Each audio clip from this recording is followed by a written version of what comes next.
I am the Tofu Golem. Please enjoy the video. You start by checking versions. Make sure the BCC plugin and host app versions match. This avoids compatibility failures.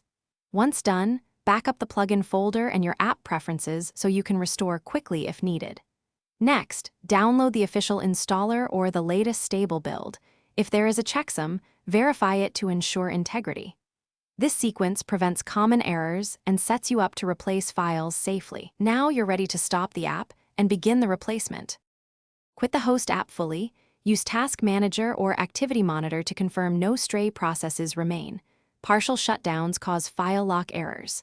Then copy the new plugin binaries, support libraries, and presets into the plugin folder, overriding the old files while preserving file permissions.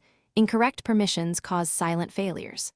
After that, remove or reset cache settings and preference files to clear stale configs.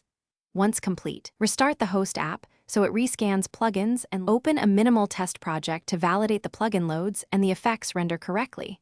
Simple tests isolate issues faster. If something fails, check the host and plugin logs for error messages and note timestamps.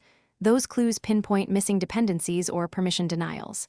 If problems persist after file replacement, revert to your backup, try an alternate stable build, or reinstall the host app if needed.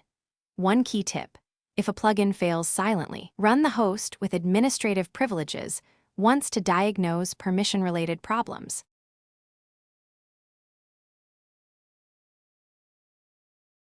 Thanks for watching. Consider subscribing if we helped you today.